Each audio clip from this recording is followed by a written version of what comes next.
What's going on, Theo? Taco Tuesday, July 27th, 8:27.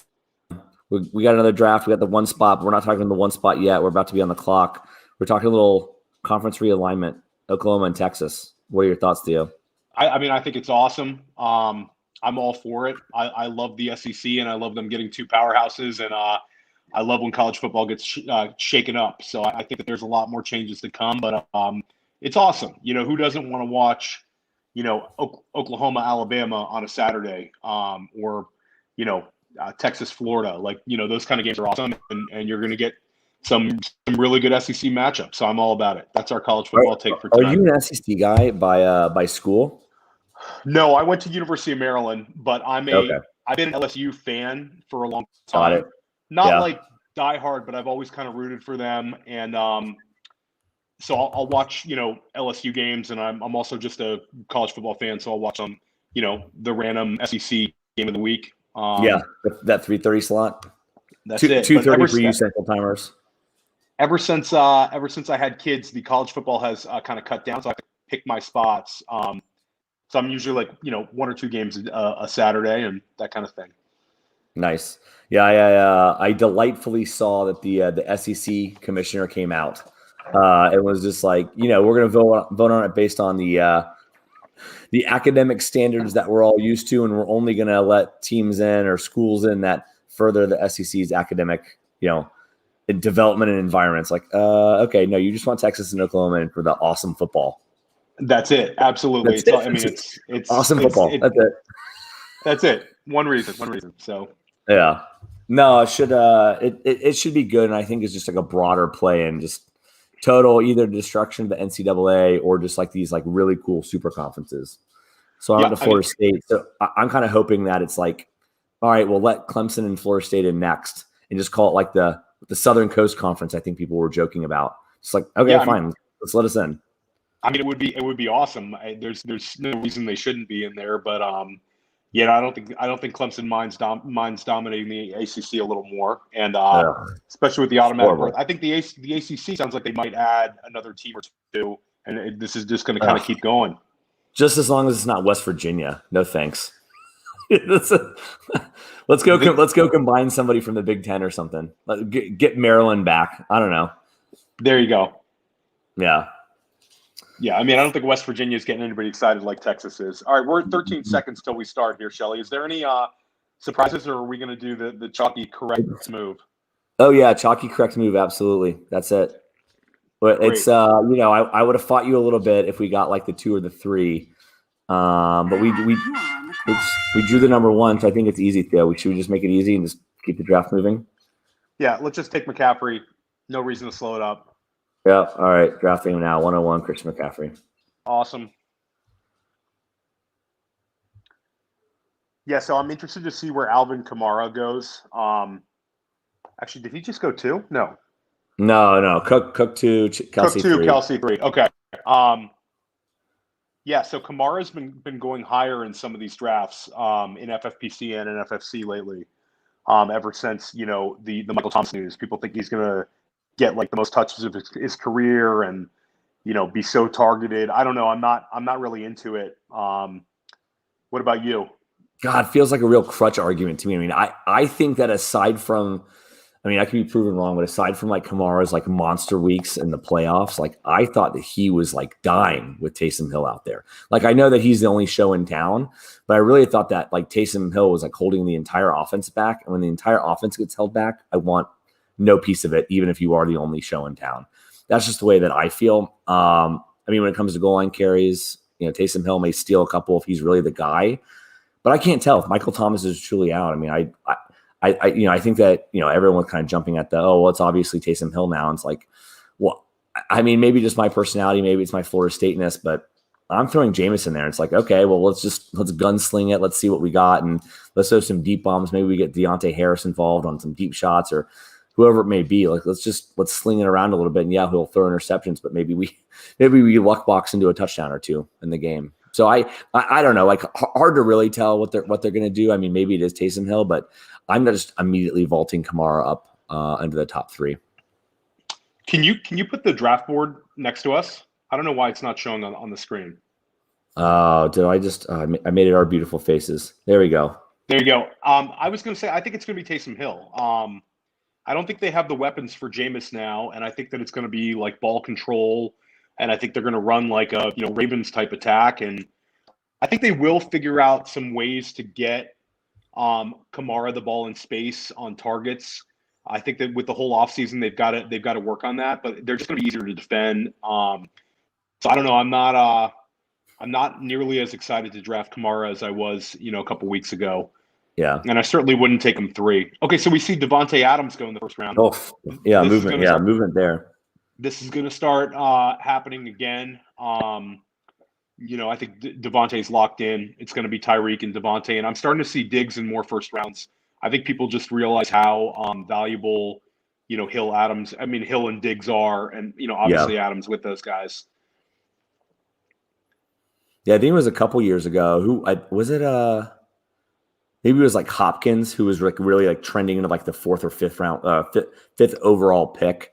I think that we're going to start to see that. I mean, you and I talked about it. We didn't do it this draft, but would really like to get one of those picks so we can start like moving those wide receivers up. But I think that by the time we get maybe those main events in Vegas, which you and I are both going to, I think we're going to start to see the Tyreeks, the Adams, the Diggs pretty consistently, I think, in those maybe like 5 through 8 spots. Yeah, no, I'm with you. I think that people talk about how deep wide receiver is, but there's a difference between the truly elite ones and then like wide receiver 9. Yeah, well, I was gonna say or just like the mess of like wide receiver 3s and 4s that you're gonna have to decide to start every week. Absolutely, and I think that people are, it's not necessarily a risk averse strategy. Wide receivers get hurt as well. But I think that, trying to guess this year's wide receiver 2, or excuse me, running back 2, and trying to maybe reach for him at the end of the first round is not the ideal strategy when a guy like, Tyreek Hill is staring at you. So I don't know. I think you will still see mostly running backs, but it won't be quite as crazy as people predicted. Yeah, I think. Speaking of running backs, we got Saquon, another Saquon second round. I mean, that's like so many drafts with that now. It's just crazy. Yeah. Has people worried? I mean, I think it was, was it Silva today? Somebody said that, or maybe it was like Levitan. I think it was one of the established run guys, but I think it was something effective. This is the classic, like under promise, over deliver. And, he just comes about, Saquon comes out and just like, smashes week 1. But I think it's, the rhetoric out of their camp has been enough to where I think that we're going to start to see him solidly in that wraparound. Having said that, the builds back there in the back half of the first round, beginning of the second round, I think are like so not unique, but like whether you take Saquon at the 111 or 110, I still think that you're going to get Waller pairings, which happened here. So I don't know necessarily unless Saquon moves another half round, whether things are truly going to get unique, where you're going to get a huge monster team at a discount. Yeah, no, I think, if it hits, then he's really going to hit because people have been loading up on the back half of the first, now the early second with him. But I don't know. Me and you certainly have a lot of Devontae Booker right now, so I'm not betting on a full workload. I know you're not. We have him in Dynasty, which I'm less concerned about, but in terms of redraft, the first couple of games, I wouldn't be so happy about him getting 15 carries a game and getting eased back in, even if he's healthy. So I don't know. Okay, so I have 3 guys queued up that I'm hoping fall to us here. Yep. I'm going to go ahead and add. I'm going to add one more. Is there any? And you go ahead and add if you have any ideas. But I think we're on the same page. So Joe Mixon goes at the 209. We're seeing DK kind of move up a little bit. He's there at the 208. He's locked in. Yeah, and that's Teos. He's one of the drafters in here tonight, and I don't want to call him out yet because he didn't change his team name, but Team 2 is also a famous drafter as well. So, I mean, you can call him out. You can call him out, but Teos is a very, very, very good drafter. Okay, so we're gonna get somebody good here. I have 4 guys queued up. That would have been nice to get. So Kittle goes. It would have been nice to get a Kittle that late in the second. I say we go AJ Brown and then talk out the next one. Yep. Okay, I like that. Okay, so we really love AJ Brown. Actually, you know what? I'm gonna let it Yeah, cook for a little bit. you talk while I Mojo stack find if I can. So I don't know if we're going to really differentiate with the stack finder that much. I think that I mean, to me, it's really a Keenan Allen if we want to go with a wide receiver. I like Lamb. I like McLaurin. Let's melt down this first pick before we take AJ Brown. There's only one other McCaffrey, AJ Brown, Allen team. Okay. I'm okay. And I'm okay doing that. Yeah, go ahead and get AJ Brown. Okay, AJ's locked up now. And there's only one other AJ Brown, CeeDee Lamb, Christian McCaffrey team. So we're really hold on. As you talk, I'm going to look up Jefferson too. I think there are a million, probably like 10 to 15 AJ Brown, Christian McCaffrey, Justin Jefferson teams. So I'm of the opinion we should go Allen or Lamb. I don't consider any of this, a reach. I think that they're all kind of a similar tier at this point with the Amari concerns with the foot. Yep. I think for me it's Keenan Allen. Okay. Unless you want to pivot, do you want to go Keenan Allen? I would have said Lamb, but we have a lot of Lamb. Yeah, we do. Yep. Okay, but so also he's a monster smash. Let's take Keenan Allen. Okay. Okay. So I really like that start. We get two wide receiver ones, and I think both have potential to be the wide receiver one overall. And I think we get a really nice week of floor out of Allen. I like getting him there. So we feel really good about those two. Do you think that's the suboptimal move? Is teams that have been built with a CMC and then a wide receiver, or do you like some of those CMC with another potential running back like a Mixon or a Harris or a CEH when they fall? Yeah, not the ones that fell to us. I'm a big Mixon guy. I have a real Mixon problem. I don't think I'll ever kick it until he retires or blows something out horrible. So if Mixon fell, I think I probably would have pushed for Mixon.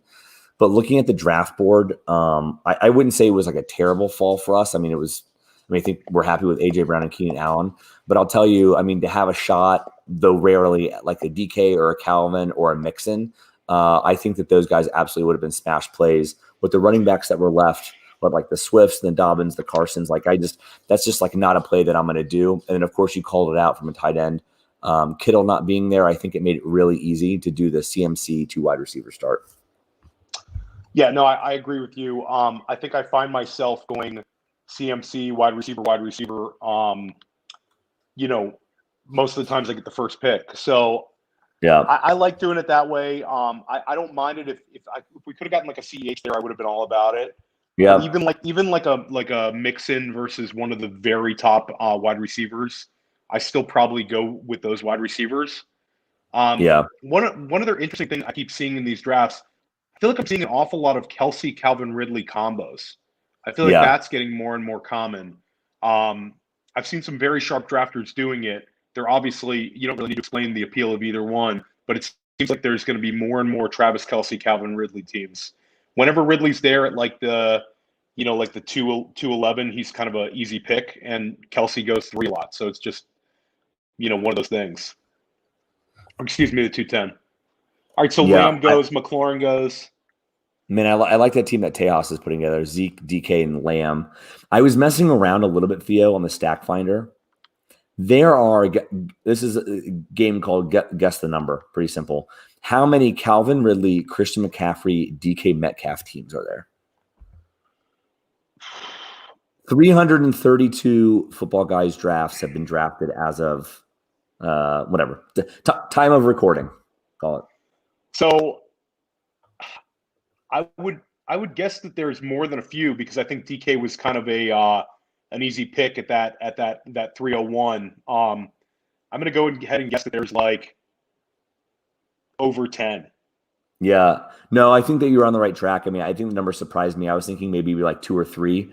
It's 6. So there's 6 teams, and really I think that you nailed it.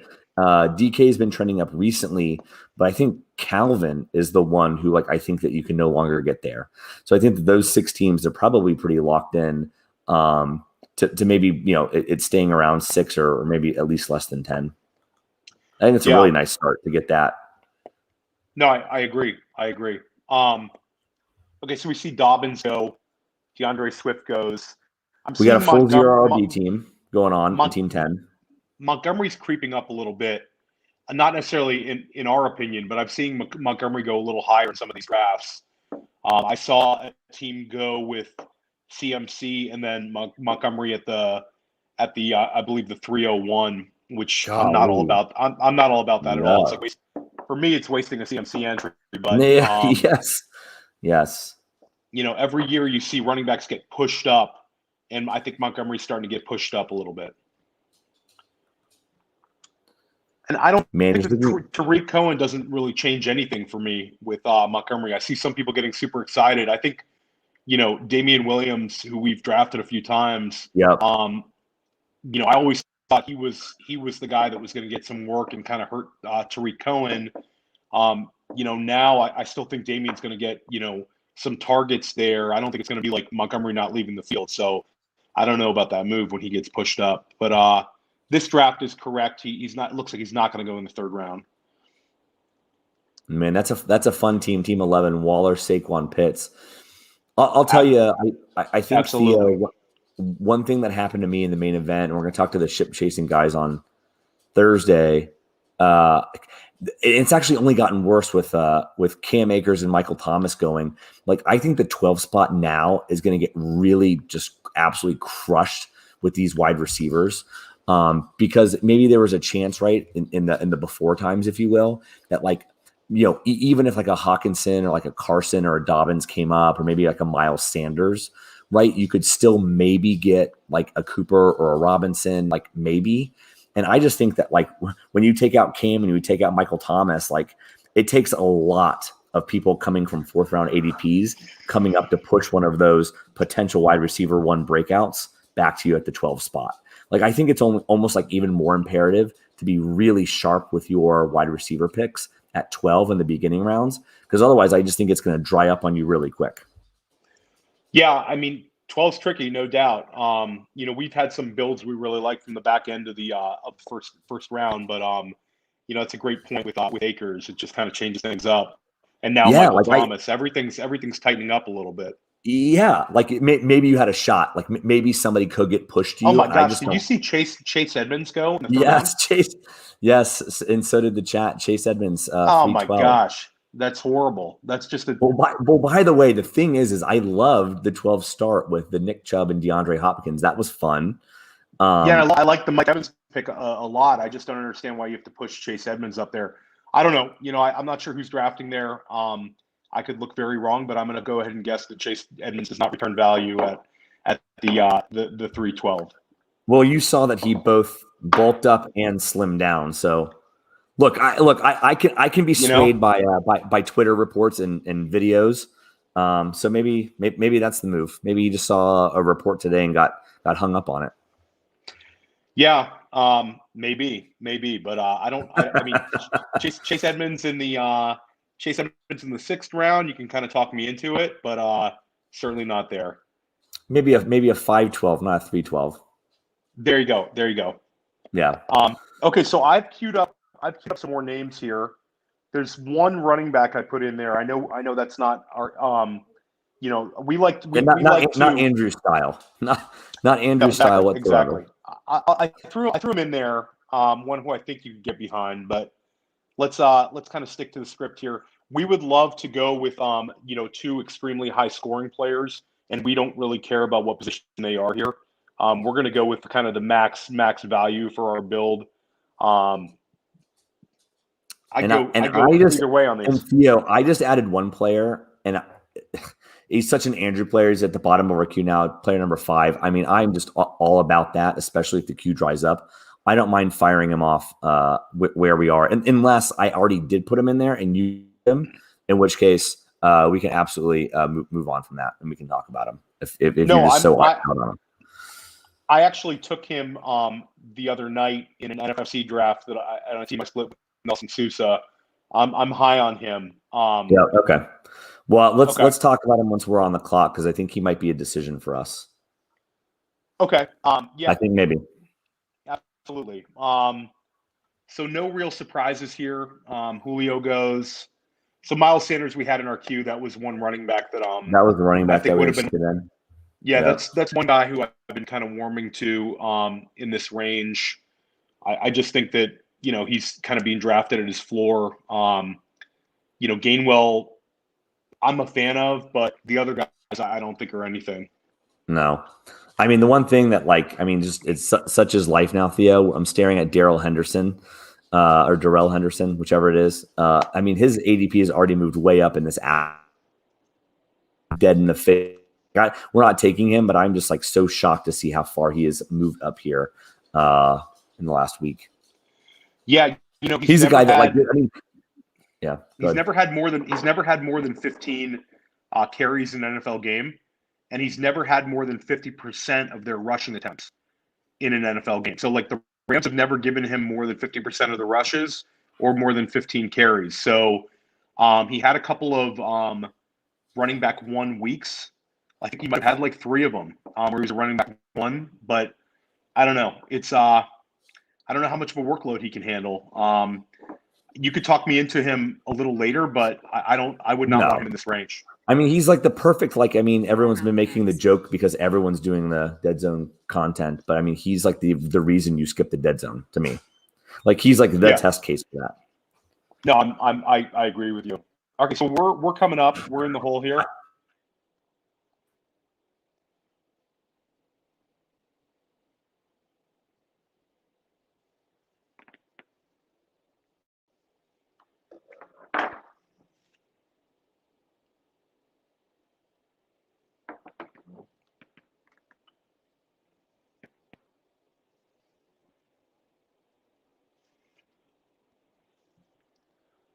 All right, I think Shelly is having a technical problem here.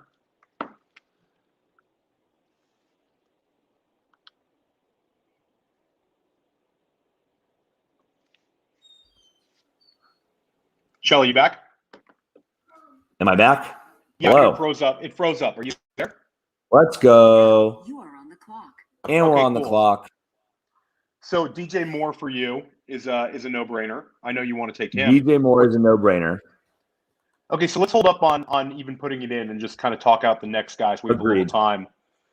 So we're gonna take DJ Moore here, which some people might not like at the 401, but excuse me, at the 412. But we really like DJ Moore this year. I think we're ahead of consensus. The second guy here, we're considering T. Higgins. We're considering Mark Andrews. And I'm going to add Tyler Lockett into the mix. Yep. Okay. Let's take DJ Moore here, and then let's kind of move on. 15 seconds left. Okay, so we took DJ Moore. Okay, so which now means we have to have a Darnold stack later. So just when we think about 19th and 20th round, I'm all about that. So for this one, I'm okay going T. I kind of would prefer a Tyler Lockett, just because we can deal with his boom bust weeks because we have such solid floors from Allen and Moore that I think he's to me. I love having Lockett here, but you want T. Higgins, so let's kind of talk this out. I think T. Higgins is the type that is absolutely going to smash this year. I mean, I think he's going to be that wide receiver 2 breakout. He had good chemistry with Burrow last year, so I understand the shower narrative with Chase, but I just 15 seconds left. I don't know. I mean, let's take T. Higgins then. Okay. For this particular draft. Okay. So we do you and I have a T. Higgins together? I don't think so. I don't think we have a T. Higgins. The other thing that this lets us do, perhaps, is to be a little bit more open with the stack. Not that we have to stack, but if we take Lockett, I probably feel a little bit more interested in Russell Wilson, whereas maybe a Burrow we can get 2 to 3 rounds later, and feel maybe more interested in that stack than like a Russell if we're still trying to hit wide receivers here or another breakout tight end, or maybe we finally switch back to running backs. Yeah, I mean, listen, I think for me it's T and Tyler are kind of in the similar tier. It's kind of like, I don't know if Tyler necessarily forces the stack or T does, but yeah. I know you're really high on him, and I think pretty much every draft we've wanted to see Higgins, and he's kind of gone before. So, this draft, let's take him a few spots ahead of ADP. And yeah, I mean, I think he could absolutely smash. I took him the other night, and I think that he's got a very high touchdown upside this year. He could be like their red zone beast. Chase is the alpha to me in terms of I think he'll be getting more targets, but T could do a lot with his targets. So we saw him, mesh with Burrow last year, and I think that he's just he's a stud. So yeah, I like that start a lot. And I like betting on the second year breakout here. And I think we've got a mix across the board. I think, yeah, we've got a little bit of a veteran Allen. We've got more, and then I think AJ Brown's next third year, and then we got T Higgins as the second year breakout. So we've got a mix across the board. Hopefully that gives us the right portfolio and profile. And our 2 wide receiver and 2 flex spots. Yep, absolutely. So we see a Javonte going to the Zeke Miles Sanders team. So they're going pretty heavy running back there. I like the Mark Andrews there at 504. I mean, I did have him in the queue too. I don't think that I was seriously considering him, but I think that's pretty good value. And I like that start, 2 running back, 2 wide receiver. The Mark Andrews there. That's pretty late value. That's about a round and a half off of when the last tight end went off the board. So, yeah, I like Mark Andrews. I don't think that he kind of excites me as much drafting him this year, but for FFPC, when you can get him at the end of the 4th, early 5th, mid 5th, I think he's great value. I just think that they've added so many receivers. Andrews a very talented player. I don't think he'll hurt you there, but I don't know if he's necessarily going to win you the league there. T Higgins could win you the league where we took him. Yeah. Did you see or did you listen to the JJ Zacharyson podcast today on the breakout tight end? No, I did not hear that one, but I usually listen to his stuff. I really enjoy it. Yeah, no, it was pretty interesting. It was basically well, let me paraphrase wrong. It was don't draft, mid-round tight ends. But if you must, here's the potential breakout criteria, right? And it was athletic, which Mark Andrews fits the profile. And then it's also, are you the top pass catcher on your team? So I think that Mark Andrews, you could reasonably make a case that he could be the top pass catcher on his team, right? You just got to fight off Hollywood Brown, who, we'll see. Obviously, there were some reports today that he's looking great. And then the rookie Bateman. But you can make the argument that he's athletic and he's mid-round tight end or mid-round and he's the number 1 pass catcher on his team. And apparently that's it's not great, but it's a 25% hit rate in these mid-rounds compared to if you're not the number 1 tight end on your team. I think he said it was a 9% hit rate. So really drastic, almost 3 times as likely to break out. So anyway, point being, I don't think that it sounded like from JJ, he wasn't necessarily on him to begin with until he continued his research. So that was a pretty interesting perspective today. I think I only have got Andrews in a couple spots. I think both paired with Lamar Jackson. But I thought that was interesting today. No, that is interesting. It's always interesting trying to pick apart the tight end position this time of year, especially because you'll see a couple guys kind of rise up, especially this year where it seems like it's a top 7-ish, and then other guys will kind of get pushed up. It seems to happen every year with tight end because people want that elite tight end so much. Yeah. So Kyler and Allen go. So we would expect to see Lamar and Dak go really soon. Yeah, I'm gonna start loading a couple of guys in the queue. Yeah, I guess Team 10 is going full ZRRB right through 5 rounds, no running backs. He went 4 wide receivers, 1 quarterback. That's Kyler Murray. Interesting that with Dak on the board and Amari Cooper, that they didn't go Dak over Kyler. But of course, I guess stacking is not everything in life, and maybe it was more of a stack block against Team 12 than it was anything. That more of an interesting thought piece of if you're going to do that, I think I probably would have either waited for Aaron Rodgers, right, with Devontae Adams, or potentially just gone Dak over Kyler. Yeah, unless he thinks Kyler Murray's his quarterback 1 overall, which I've seen some people kind of pushing lately. But I love having we have a Cowboys stack in the same tournament. but I love having like the correlation with just Amari and Dak or just CD and Dak. I mean, I think you're gonna wish you had that because we expect Dak to really smash. Okay, so we see Rodgers Yeah, get Aaron pushed Rodgers, up. go. So this team 12 has gone Chase Edmonds in the 3rd round and Aaron Rodgers in the 5th. So that's Fully not subscribe to get your effing guys. This okay. guy doesn't care. Absolutely, he's certainly getting his guys. So we see Myles Gaskin go. We're gonna end up with 2 guys we really like here. Yeah, I like the way this is working out. Yeah, and I've thrown a few more guys in the queue. Why don't you do it? You do that as well. Yeah, I really like some of these guys. So let's see the way that this 6th round goes. But right now I have like 7 guys queued up, which I'd be thrilled to get. Yeah, just added a couple more. Yeah. I don't think that we're going to get a couple, but who knows? Maybe. Yeah, I mean, if we get one of those guys, I'm happy, and then we'll kind of piece the other one.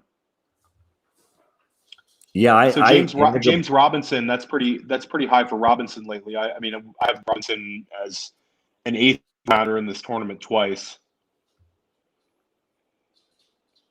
Yeah, okay, so we have the zero team, Shelly.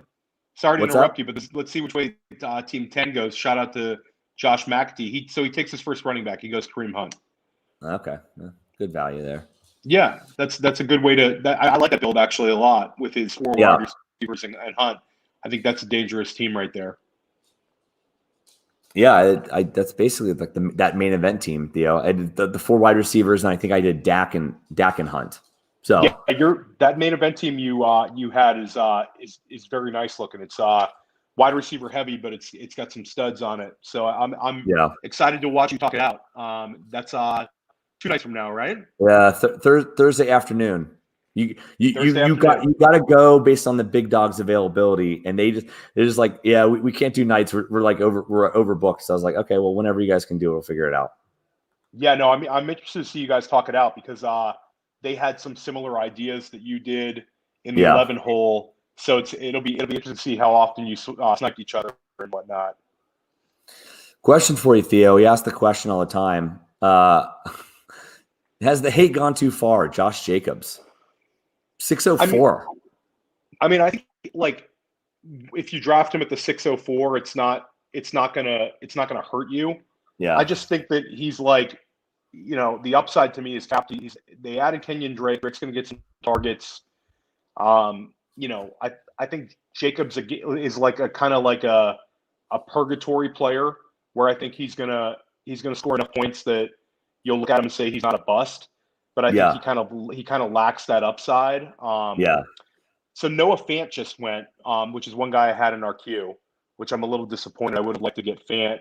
I love getting Fant when I Cook or McCaffrey. I think he's like that, end of the 6th, early 7th guy that could really smash. So that's a little bit disappointing to see Fant go. Man, I'll tell you this: the teams 7 and 8 are teams that I would absolutely never draft. So Team 7's gone through 6 rounds, 3 running backs, 2 tight ends, 1 quarterback, and then Team 8's gone 3 running backs, 1 quarterback, 1 wide receiver, 1 tight end.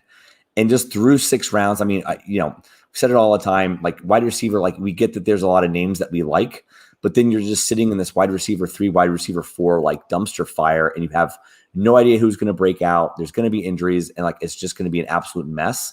And so I just absolutely don't like, coming away with either 0 or 1 wide receivers after 6 rounds.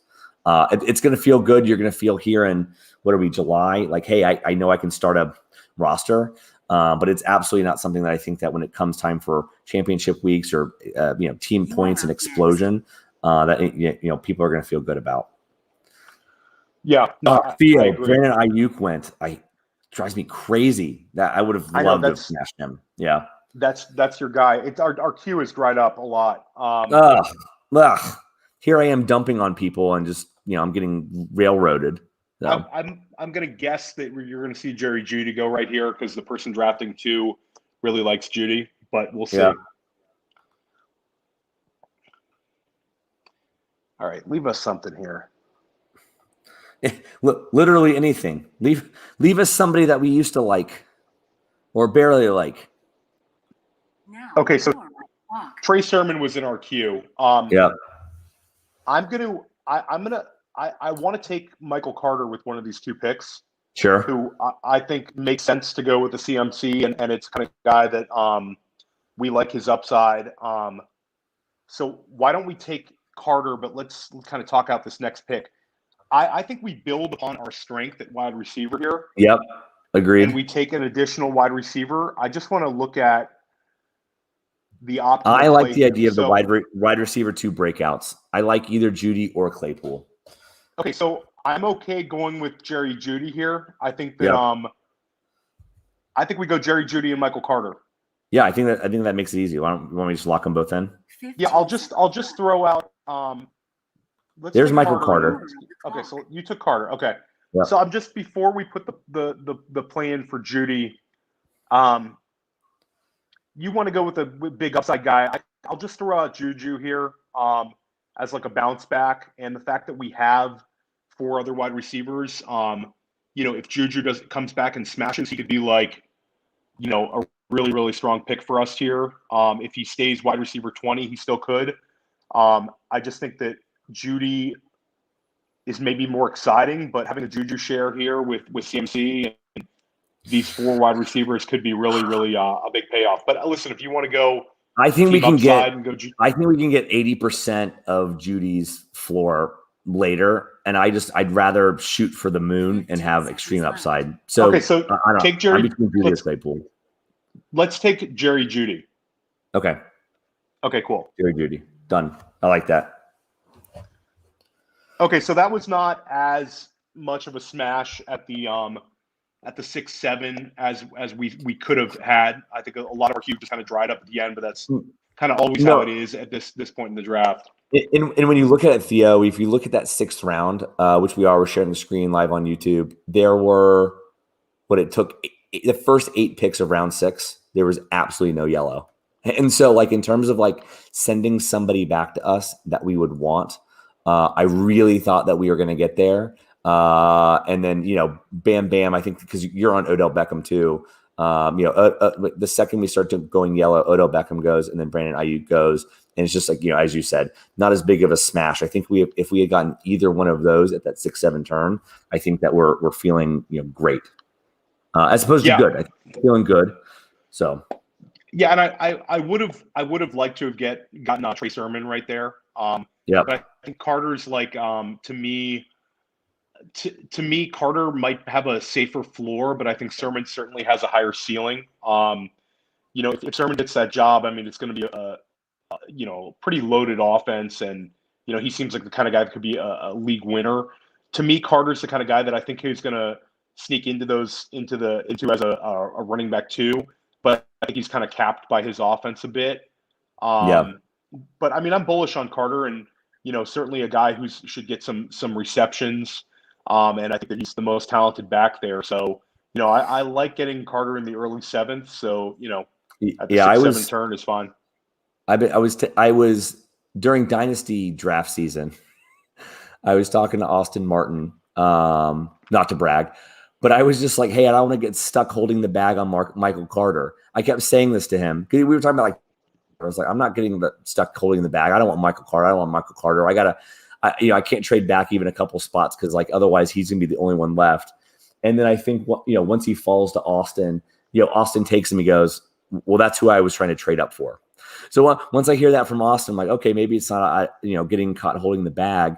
And he was somebody I was drafting earlier this offseason in the 7th, 8th round. Again, not to brag, but I'm happy about that, especially seeing him now that we have to take him and actually Sermon too. It's just the way these rookie running backs go. They probably moved up a full 2.5 rounds of ADP since these football guys started in May. Yeah. So Trey Sermon, shout out to Abib Agbatoba, who's been a guest on our pod, and shout out to Dwayne McFarland. Those guys have both been talking to Trey a lot this offseason. So I think some really sharp people are on Trey Sermon. And I think, I think he's actually a guy who could rise a little higher. I think the back end of the 6th might be a little low for him. I think he's going to maybe sneak into that early 6th, end of the 5th by main event season. I think he's good, and I think he's going to get an opportunity. Yeah. So 2 comments. One, Josh says, "Oh, Judy and Claypool." This is the beauty of having Theo help with the team, because if I'm left to my own devices, you absolutely know that I'm taking both Judy and Claypool. But I like the Michael Carter pick. Like, obviously, I'm there. But that's just funny to me, because I love the balance that Theo helps with, because otherwise I'm just off the reservation with yellow here at this point in life. So at least we went with a running back that gives you like upside, and I wasn't like stomping my feet for James Robinson or something. Yes. Or something that might reward you a little more. Melvin Gordon. The appeal of the unknown, Michael Carter getting the ball on like screen passes and dump offs. I mean, it gets you a little bit excited. But yeah, Josh and you both can go like 8 straight wide receivers. I can, but I prefer adding in, Carter also kind of, to me, ends like a little bit of a tier. Like, Carter and Sermon are kind of the end of a tier to me. So oftentimes James Robinson's available later. He went early in this draft. And now we see Mel go early in this draft. So I don't know. We're not going to draft too many running backs here in the first 10 rounds, though, Shelley, because this group is running back crazy. I'm hopeful we only end with 5 total. I want to get to the pick that just happened here from the 10 hole, but first, Sam, who's in the chat, asked why not Claypool in the spot? And of course, he's referring to Judy over Claypool. I mean, for me, I think it's king of the air yards, Jerry Judy. I think I'm betting on his talent. He was a great player in the Alabama system. I think his quarterback is much worse than Ben. But at least from my perspective, that's why I'm going Judy over Claypool. I would also tell you that I think it's a coin flip to where I have a lot of Claypool as well. And I don't mind either in this spot. I don't know, Theo, if you have an absolute tiebreaker. So, I mean, I would consider us to be not as high volume as some drafters, but we're pretty high volume. And I think we have gone Claypool over Judy, but I like Judy. I think if it's Teddy Bridgewater, then I think Judy's going to get a ton of targets. He might have a very kind of predictable floor every week, whereas Claypool might be a little bit more boom bust. Which for for team upside, having him there, it's just basically a floor versus a ceiling to me. And Judy still has a ceiling. I think that Judy's price is kind of depressed by the fact that Cortland Sutton's still there. Cortland Sutton goes 2 picks later. Yeah. If you ask 10 good drafters who they prefer, Sutton or Judy, you might have like a 6-4 split these days either way. So I think that we're betting on Judy, and I think that it could pay off very well. It's not as exciting as Claypool because we've seen Claypool boom, but we could see Judy get like a shitload of targets this year, which to me, I'm all about that. Yeah. Okay, so Visca goes. Sense, so let me. So first and 15, we knew that they were hiding their name, but we know who's in that 2 spot. It's a very famous, very successful drafter at the 2 spot, and a very, very good podcaster as well. So, absolutely, but he doesn't put his name on there, so we're not going to blow spots. We're not going to blow spots until maybe the draft's over. Yeah. All right, so Pollard goes. So I've started to load up this queue. I'm going to load up a couple guys that I'd like us to have a little exposure to. One I just loaded in there has been going higher and higher. Yeah, I know. Which makes me think that I should avoid. That's like the sell the hype. No, I like the team 10, the 0 RB team. They've got Hunt and Pollard on the board, who I like, but then of course they go in the 7th round, 7-10. Michael Thomas, which I thought is probably if I'm going to go 0 RB, I'm not taking Michael Thomas in that spot. I'm probably taking Visca. I'm completely punting that because there's no sense that you want to strengthen a strength. I think you mentioned that earlier, Theo, and I think that when you take Michael Thomas there in the 7th, I think you're weakening a strength. And then of course, weakening other spot. It's a dead spot in your roster. I think the 7th round in FFPC for Michael Thomas right now is a little high. Like for instance, Michael Thomas fell to a 9th round in an NFFC draft the other day. And that's a 3 wide receivers league. So I don't know, holding Michael Thomas there for that many weeks in the 7th round, when there's a lot of guys who could help that team right away. So I think that it's tough to weigh that, in my opinion. That seems like great value for DJ Shark, him going there at the God, at the yeah, 802. Yeah. Okay, so Q's drawing up a little bit, but still some good names in here. Josh tagged me in a meme on Twitter, classic memes, and of course, I just sit here chuckling at it. How do I flip it over here without just little Jan Levison, Gould, and Michael Scott action for you? That's absolutely a true meme. Very true by Josh. Absolutely. Shelly cannot pass it up. No, all right, can't do it. Interested to see back to the which draft way. Room. Let me get serious here. Yeah, so I would like to get a nice little correlation play here. I'm not going to be disappointed if he's not there, but having Herbert with Allen is pretty appealing. I love seeing Uncle Lenny go. Love. Yeah, I don't really have any interest in Leonard Fournette right now. I think it's really tough to gauge that Tampa backfield. Unless one falls, I'm not touching it, and I like Giovanni late. Yep. Yeah, we did. So Deo's name is not Deo. That's the biggest reaction I have from this draft. It's actually Samuel. Biggest upset of 2021, as it turns out. Absolutely. I'm totally distracted for the rest of the draft after learning this, but okay, we got to keep going on. Yeah. So one pick till we pick. Now you are on the clock. Oh man, the Adam Troutman pick. That's where we were going to go. We were going to go. Yeah, he's voting with you. All right, I think the easy one, Theo, is the quarterback correlation play. To me, that's the easy part. Okay, so I agree with you, but I want to talk out this next pick. Yep. So we could have one more in our strength here and go super wide receiver heavy. I know you like Debo more. Yeah. But I would say if we go wide receiver, we're going to go with Mike Williams. Ugh. You don't want to do it? You want to go Debo? Because we already have a Herbert, Allen, Mike Williams team.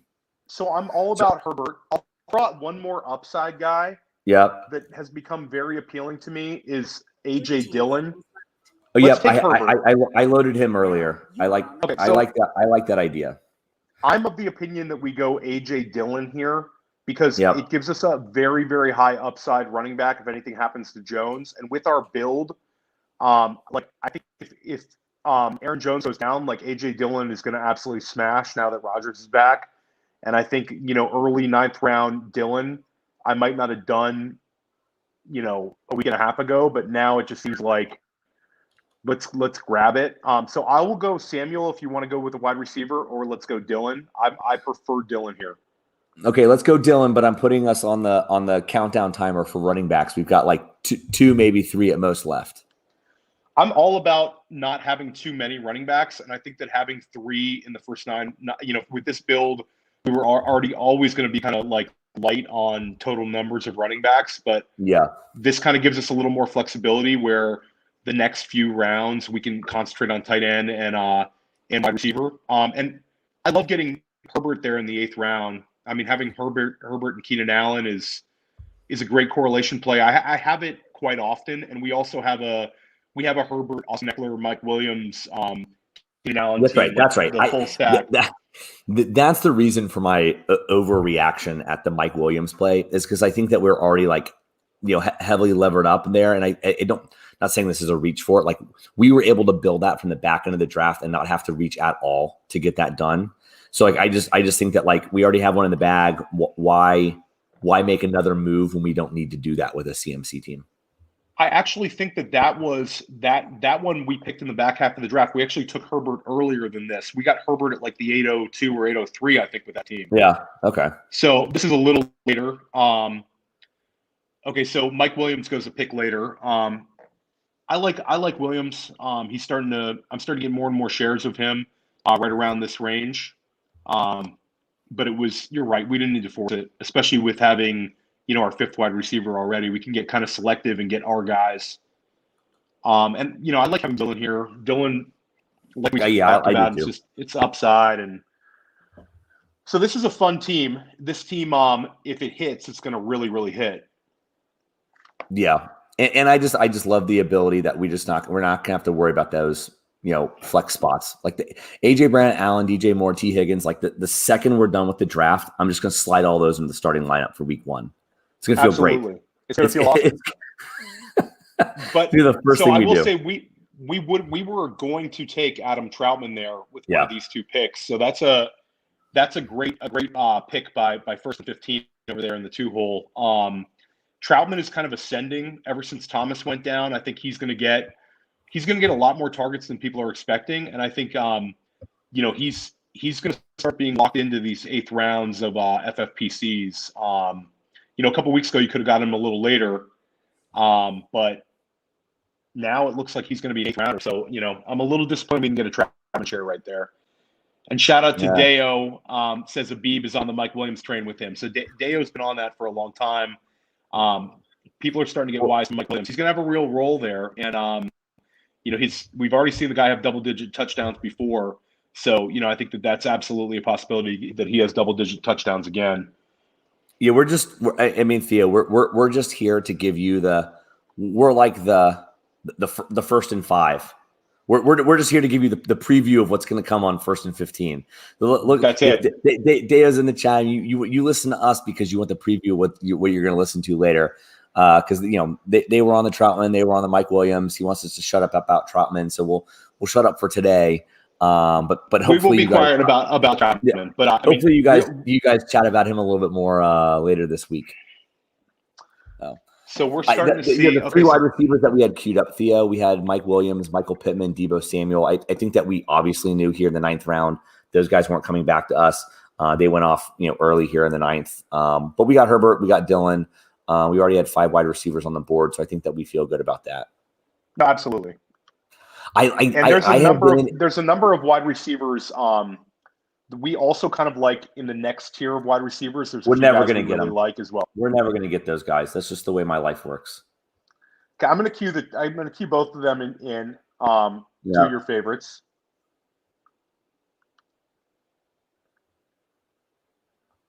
And I'm starting to queue up a few other running backs and tight ends. Okay. Go through here. The one guy that we're not going to queue up is Russell Gage. No thanks. I have no interest in Russell Gage. I think it's such a floor play. I'm seeing people fire him off in like the 10th round, 9th round. I'd much rather take a shot on, some of these guys you're seeing going right here. It's not close to me. But that's just me. I'm not a Russell Gage guy. Yeah. No, I got him I think in Revelations again, maybe like 18, 19, 20. And I don't think I'm going to have him again. That's just one of those things where just okay, I have him once, and it was because he was so damn cheap. And now that he's moved up even the slightest, it's just that could very easily be literally anybody else on the Falcons. It may just all the targets just, consolidate to Ridley and Pitts and maybe Mike Davis out of the backfield or whatever. There's just no upside at all to Russell Gage. Now, could be dead wrong, fade me and become a millionaire or half millionaire. But there's no upside to that pick. I like Zacchaeus a little bit. If you want to grab a piece of the Atlanta passing attack, I think that Zacchaeus outscoring Russell Gage, I'll give it a 33% chance. That Zacchaeus outscores him, maybe a little higher. And you can get Zacchaeus, super late. But when Julio was out, they put Zacchaeus in that role a few times. So, I don't know. I'm not excited to draft either one of them. But if you want to bet on a receiver, opposite Calvin Ridley, I'd throw a dart at Zacchaeus rather than wasting a 10th round pick on Gage. Yeah, to be a real hipster about it, there was a point in time here in June when, again, left to my own devices, didn't have Theo to reel me in. I was taking a lot of Frank Darby, wide receiver from Arkansas. Matt Waldman was on him, had him his ninth ranked wide receiver coming out of college, which I thought was really interesting. Holy shit, Xavier Jones at the 9-12. Oh my gosh. But I digress. Again, Frank Darby is like the hipster pick here. Again, you're just taking like whatever the cheapest guy is and seeing what hits. Frank Darby may not even make the team. He may be special teamer, he may be practice squad, whatever. But I just thought it was ever so slightly interesting that Waldman, from a scouting perspective, was on him, and I'd almost go with the shiny object or the door number 2 instead of the thing that I know, and that's a crappy Gage and a crappy Zacchaeus. Yeah, Xavier Jones, how about 9-12. none of them? Can we that. talk about Xavier Jones going at the 9-12 is a little crazy, but there's people betting on him.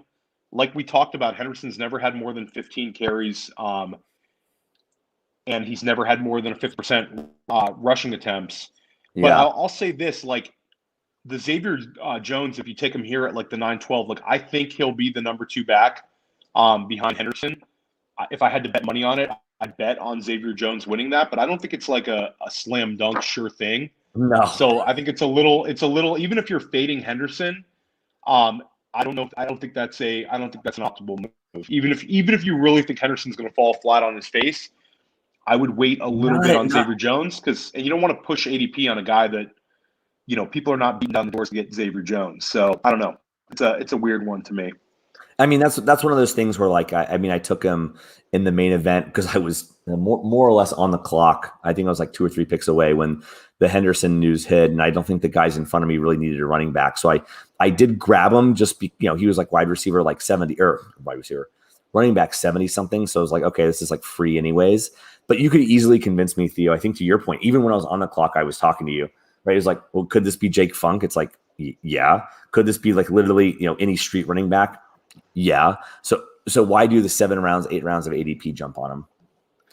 I agree. Team 9 just stabbed me in the heart, Theo. But you go on the Rams backfield. So Elijah Moore is in our. As soon as the draft starts, basically, Shelley queues up Elijah Moore. Yep. And every time he gets taken, yep. It's always a painful moment. But yeah, I had Jalen Waddle and I had Elijah Moore queued up. Yeah. 2 guys we like a lot, but Elijah Moore, I mean, we love getting him, and get him in the 10th round here is great value. We had Irv in our queue. I think Irv's been a little bit beaten up ADP wise, but it could happen this year. I think people are giving a little too much credit to Conklin. I think Irv is gonna have a solid season. I think he can be a tight end 1. So I think he's good in the 10th round here. We actually drafted Irv a little higher, I believe, in do we have him together on that dynasty team? No, it was not Irv. It was Hunter. No, I don't think we ended up going Irv. Traquan, that's a little high for Traquan right there in the 10th, even without Thomas. Okay, and Jonnu goes, which hurts because I really would have liked to have gotten Jonnu. Yeah. So just on the tight ends, here's the question for you. Like, do you want to push it? I mean, I think the tight ends have been flying off the board. We can get cute. I don't mind getting cute. It's kind of to me the best way to live here, even though maybe it's suboptimal. I don't know if you want to like push ADP on a tight end that you like.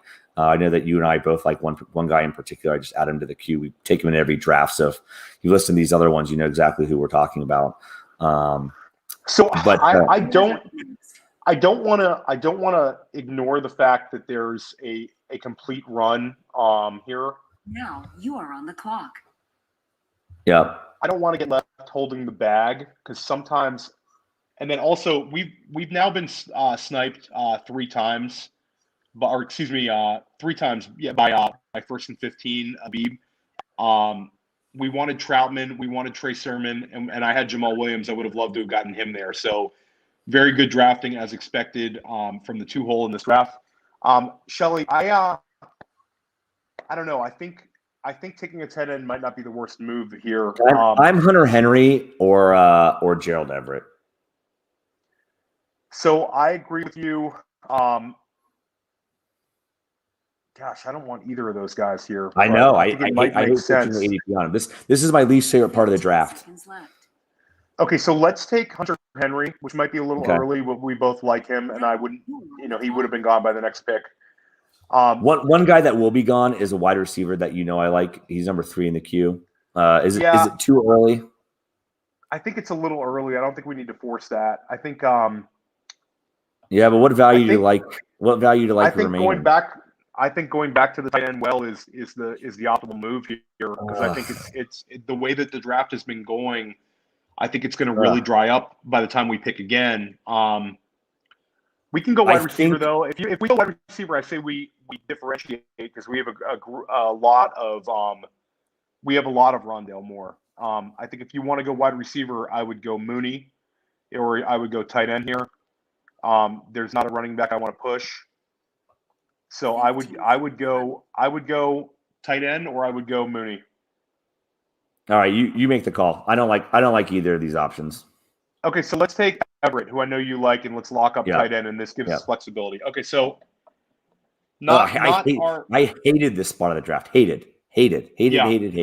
Least favorite spot. It's a tough spot for sure. But we get a guy we like in Henry, and I think Everett's in a great situation. So at least we get a little balance at tight end here. And I think that if we would have waited on tight end, I think we would have waited. I think Kmet would have been gone, and I think that's the guy we would have really liked. In that 12-13, I think Kmet will be gone though. So it's really dried up a lot. I wouldn't want to have Ferkser as our tight end one, of other guys we kind of like. I think one's the right move. I think that in terms of wide receivers drying up, I think that's going to go faster than we think too. And I like to have some of these upside shots, and so hopefully we get some of them. I don't think the one you mentioned out loud is going to come back to us, but yeah, I don't think I'm not causing. Usually I don't like saying a sleeper, but he's going to be gone.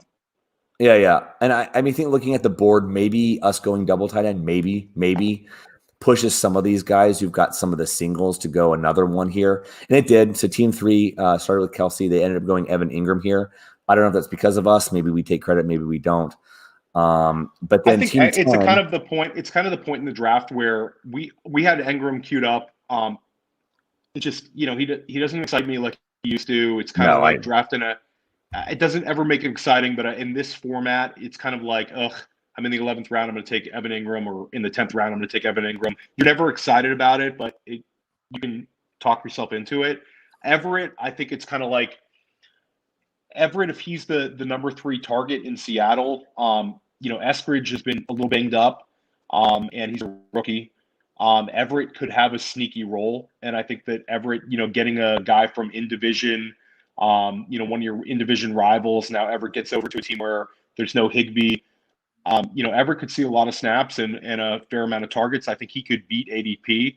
And Henry, we've been drafting a lot. I think that, Jonnu and him are very close, as you can see in this draft. But we've been betting on Henry. We've been getting Henry a little later than Jonnu. And, 10th round Henry's not that exciting, but I'm not disappointed in getting it. Yeah, and Josh makes a good point. I know some sharp people that are Henry over Jonnu, and some other sharp people who are Jonnu over Henry. So it's kind of like we don't quite know which way it's going to break in New England. I think both of them will be top 15 tight ends. But what you're really hoping for is you bet on the one that's tight end 8 and the other one's tight end 14. The weekly usage could be a little annoying, but I think that they're going to be in 12. It makes sense that they have 2 tight ends on the field a lot. So I don't hate what we did. It's certainly not as exciting as getting AJ Dillon and Justin Herbert. No. I'm going to make the joke every time we do one of these podcasts, but future Jaguar Evan Ingram. Eventually, I'm going to speak that into existence, and then somehow he's going to end up on the Jaguars. Do it, man. I got ridiculous intel on draft day that apparently we were going to get him. Me being Jaguars fan, and that it was quote unquote close at draft day, and of course, it's never came to fruition. So I'm just going to keep saying future Jaguar Evan Ingram. It always comes true if you speak it into existence enough. Somebody's going to listen. That's right. So if Team 3 is listening here, if I were them, I would be taking Trevor Lawrence later to go with that Ingram Lawrence stack. That's what I would be thinking about and doing. So you have okay. So Hines goes. We had him queued up.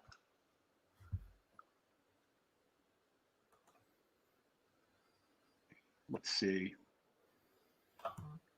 Philip Lindsay. I don't like that pick. The Team 4 made.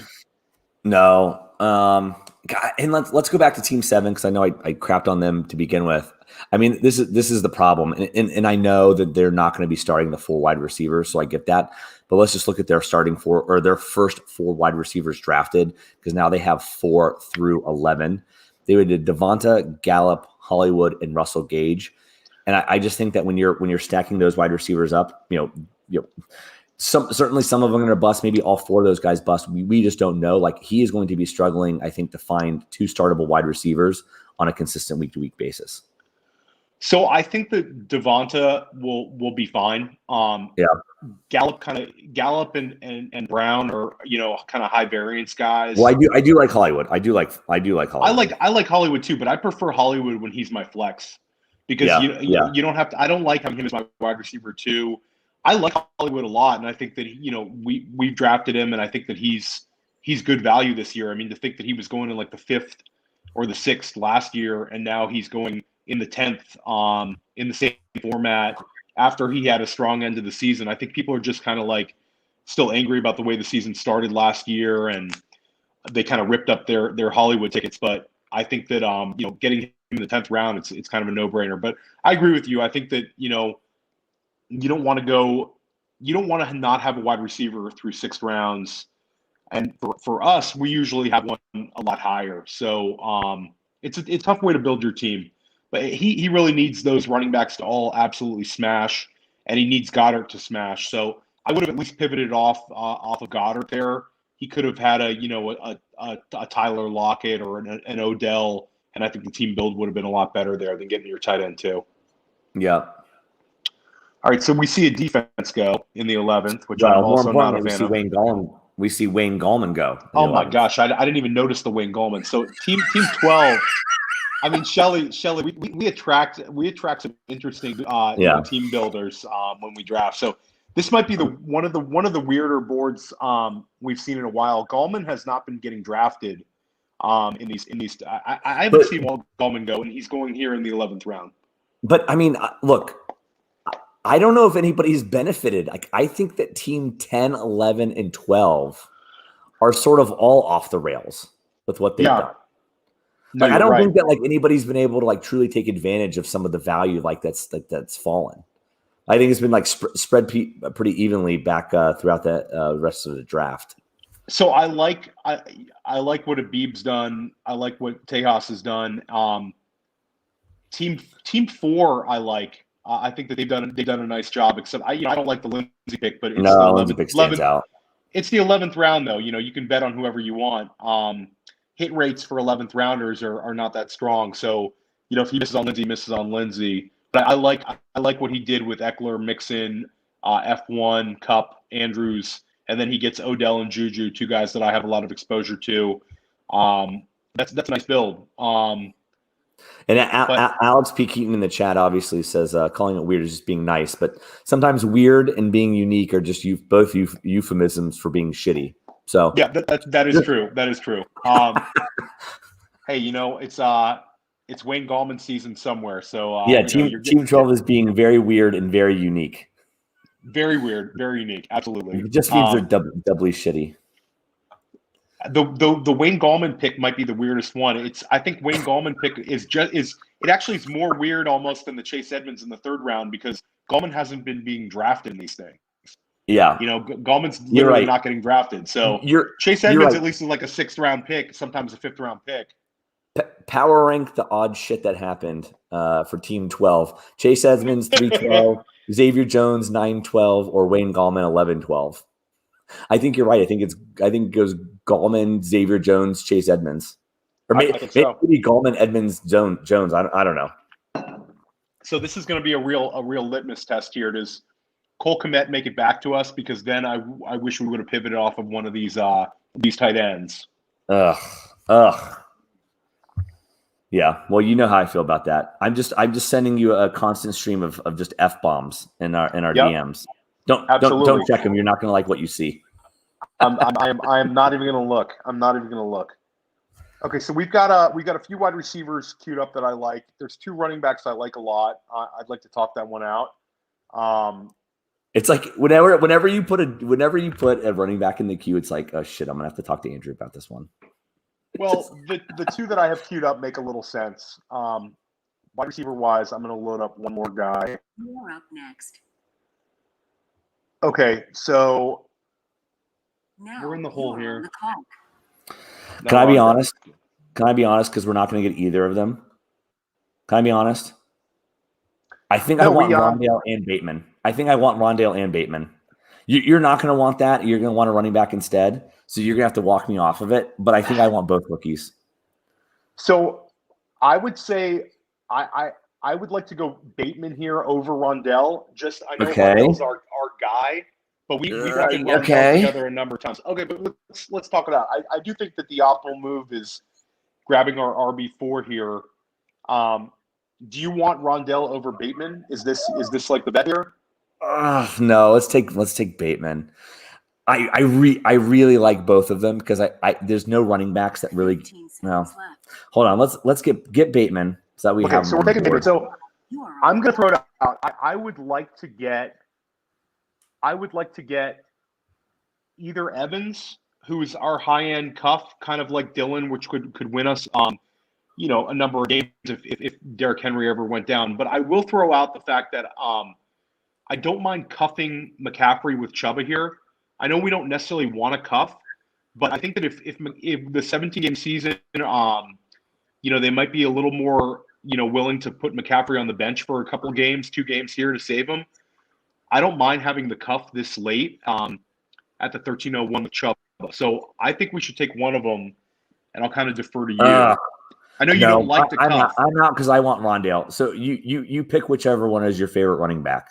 Because I'm just going to say Rondale, and so you're not going to get me to move off. Okay, of the running I'm going to take Darrington Evans.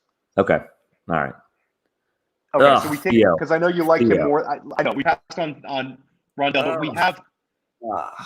we have our 6th wide receiver dead. And I apologize. All you right. did not get Rondale this time, but you get a Bateman share. Share. Our running back death clock is down to 1. No, I'm okay with it, but I think that Evans gives us gives us another interesting play. We've drafted Evans before, and I think now the 13:01 for Evans is pretty good value. He's gone a little higher. But listen, I know you wanted Rondale, but I know. Look, I was being backed up too. I'm only gonna post the things that support my argument. No, listen, Rondell. We've drafted Rondell each individually many times, and we've drafted Rondell together many times. But when we go Bateman there, I just think that a lot of the running backs we like are going to be gone. So Komet, what we should have done is we should have just pushed it at tight end like you wanted to, and we would have just gotten Komet, and we could have had another wide receiver, instead of Everett. And then but do you know what that other wide receiver was going to be? It was going to be probably Rondell or Bateman. Yeah, so there you go. Yeah. What are you going to do? Well. What are you going to do? That's fine. Okay, I mean, either way, I like getting Evans there, and I'm okay with just one more running back the rest of the way. I think it's fine. Yeah, I mean, I'm not that serious about that because, I mean, in truth, it does dry up for me in terms of guys I absolutely have to have. Obviously, there's one guy that I love to have. I don't think that we're going to get him because I'm in the draft, so it's fine because he'll probably go this round. You're talking about your favorite wide receiver in the league? The best wide receiver in the NFL. Yeah, absolutely. Okay, well we can push it and try to get you a share of him tonight in case he blows up. No, because now I've just made it a thing where I'm just not reaching on him. I either I get him naturally, or I'm just not getting him. If I'm just going to get pushed on it, then that's the way it's going to be. So I'll say that just to go back up the board here, Team 6 getting Damian Williams there in the 12th round. I think that's going to start being very common to see Williams go in the 11th or 12th. That's a nice pick by Team 6. I actually like what Team 6 did with Devontae as well. So Team 6 did 2 nice picks in a row right there. We have a ton of Devontae Booker, but he's starting to creep up a little bit because people are a little worried about Saquon. Theo, question from the chat: Bateman and Moore over Ruggs. Now, I don't think we had an opportunity to take. Well, we did the double tight end, so let's just put that aside. Let's assume at that 10-11 turn we were taking a wide receiver there. What are you thinking? So I wouldn't have minded. I'd say yes, both of them. I've taken Ruggs, a number of times. I like Ruggs.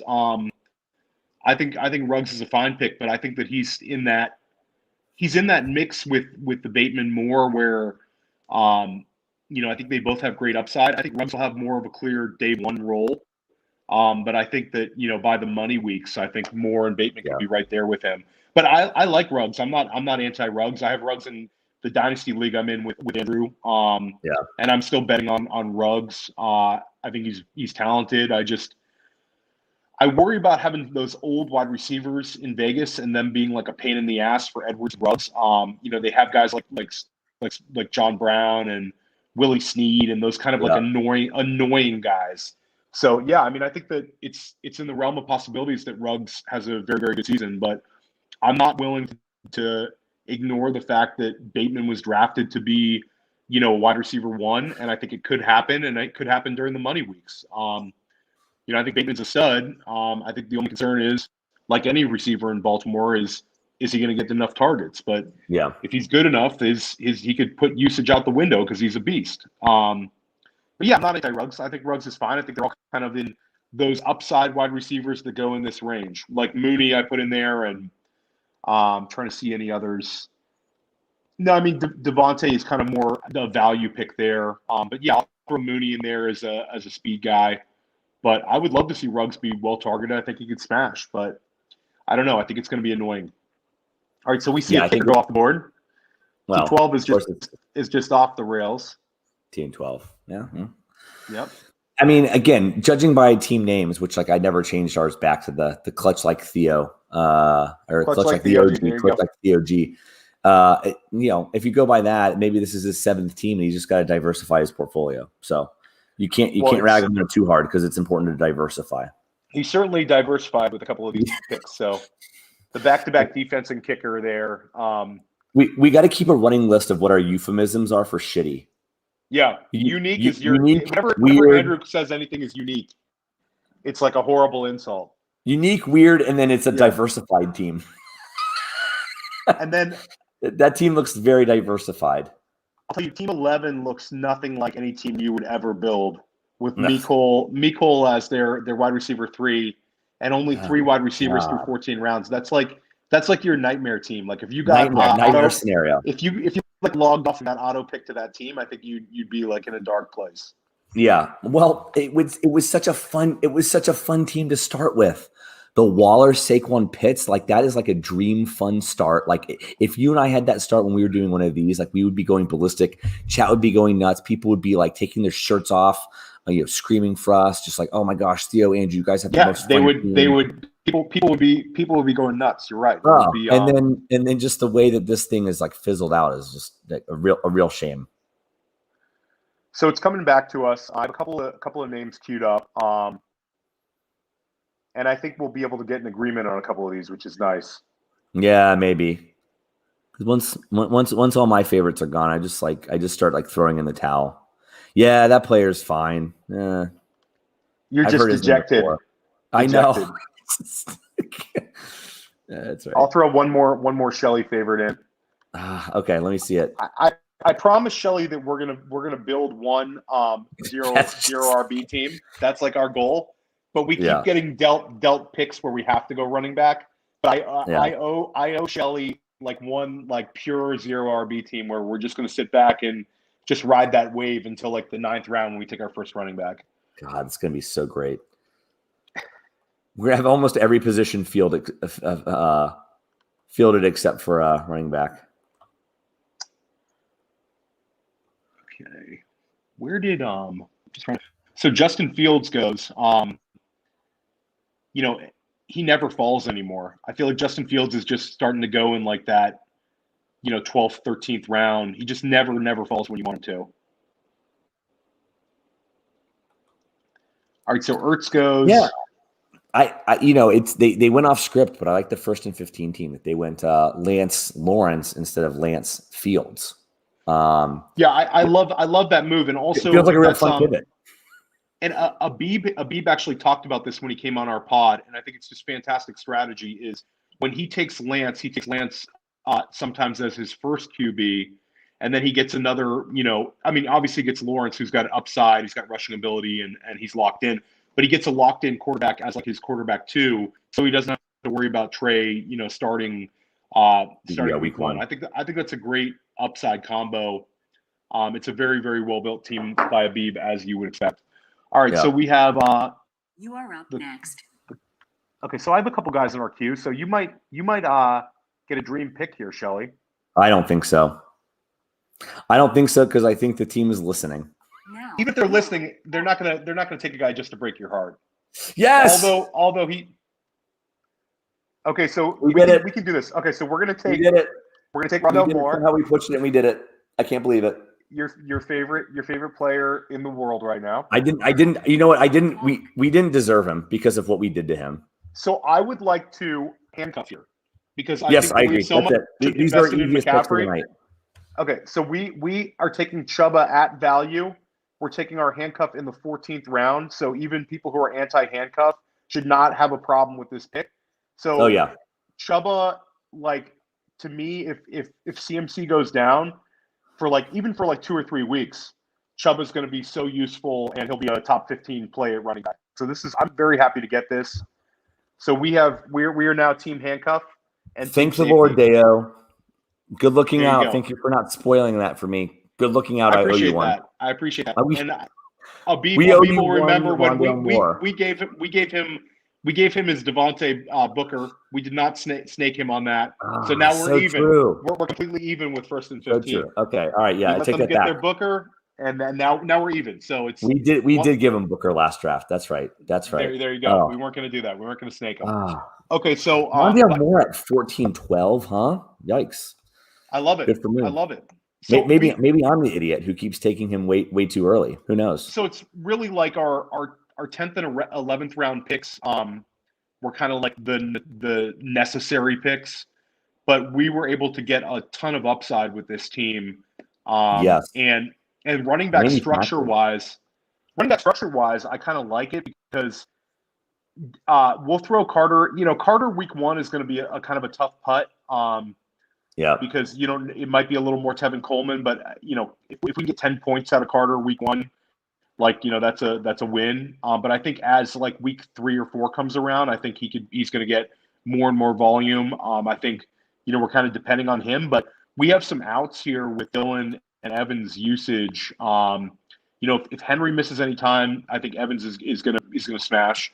And I think Dylan would absolutely smash. And then with Chuba, we kind of protect our investment, so we know we'll have Carolina running back in. So I don't mind this very thin running back room. It kind of meshes well together, and they're all kind of team upside.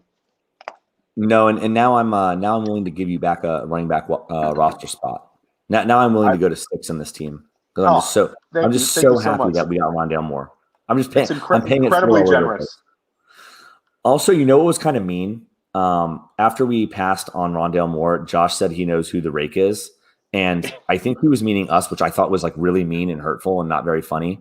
But we became the rake to Josh when we went Michael Carter. He wanted us to go. He wanted us to go Judy, Chase Claypool so bad. Yeah. He wanted it so bad, but we broke everybody's hearts by going Michael Carter. But the fact that we got Bateman and Moore, we still have what we consider to be a really, really strong wide receiver, base team. But one of those two, Bateman and Moore, by the money weeks, could be how can we not start them despite having 4 really good options at wide receiver? One of those two guys could absolutely blow up. There's a chance 2 of them could. I'm happy to get a Bateman share, and it's another Rondell Moore share. So if Rondell Moore hits, we're feeling great because we have him in a lot of places. Yeah.